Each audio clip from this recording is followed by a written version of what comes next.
brought to you by Silver Pumps. Top quality और consistent performance के लिए सिर्फ सिल्वर पंप्स नाम याद रखना।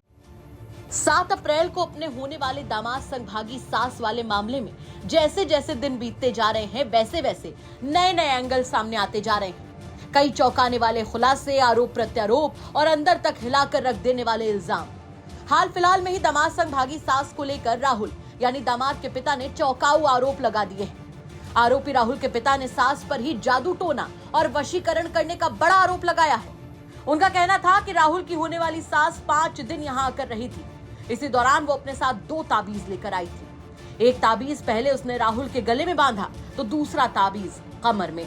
अब जब उनका बेटा सास संग फुर्र हो गया तब उन्हें इस बात का एहसास हो रहा है कि हो ना हो ये सब लड़की की मां के वशीकरण का ही नतीजा है। वहीं आपको ये भी बता दें कि अलीगढ़ की मडराग पुलिस ने राहुल के उत्तराखंड के रुद्रपुर में रहने वाले उसके बहनोई, पिता और बाकी घर वालों को पूछताछ के लिए बुलाया था।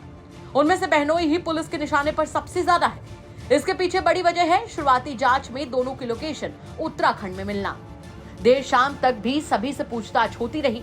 डीएसपी महेश कुमार का कहना है कि अभी पूछताछ और तलाश का काम जारी है, कोई नतीजा नहीं निकला है। राहुल के पिता ने तो यहाँ तक कह दिया कि उनके बेटे ने जो कुछ भी किया उससे समाज में हमारी इज्जत में बट्टा लग गया है। इसीलिए हमने फैसला लिया है कि अगर राहुल कभी लौट कर भी आता है तो ना सिर्फ उसे घर में नहीं रखा जाएगा बल्कि उसे संपत्ति से भी बेदखल करेंगे। घर से बेटा भी कुछ जेवर और नकदी लेकर गया है। ऐसे में पुलिस से अनुरोध है कि बस वो वापस करा दिया जाए। आपको बता दें कि सास को लेकर होने वाले दामाद के फरार होने का यह मामला उत्तर प्रदेश के मडराग थाना इलाके के मनोहरपुर गांव का है, जहां 7 अप्रैल की शाम राहुल अपनी होने वाली सास के संग फरार हो गया, जिसके बारे में अभी तक पुलिस को कोई सुराग नहीं मिल पाया है। लगातार पुलिस की कोशिशें जारी हैं, लेकिन दोनों के ही फोन बंद आ रहे हैं, जिससे उनके ठिकाने का पता नहीं चल पा रहा है। हालांकि दामाद संग भागी सास का पति मानो पूरी तरीके से टूट चुका है और वो न्याय की शुरुआत से ही गुहार लगा रहा है। मेरी लड़की की इसी 16 तारीख की शादी थी, 4वां महीना 2025। उसके अलावा वो लड़का लड़की से बात नहीं करता था, वो अपनी सास से बात करता था। मेरी पत्नी से मेरी लड़की की जो रिश्ता कर रखा था मैंने, अपनी बेटी का जो आपने रिश्ता किया था जी, वो लड़का मेरी बीवी से बात करता था। 3 महीने से मैं बाहर रहता हूँ, बेंगलोर रहता हूँ सर जी, बिजनेस करता हूँ, बाहर रहता हूँ। मैं बाहर से आया हूँ तो मुझे कुछ ऐसी सूचना मिली थी, बात कर रही थी, मुझे थोड़ा शक भी हो रहा था। ये शादी नज़दीक आ चुकी थी, इसके लिए मैंने कुछ डाटा फटकारा नहीं था।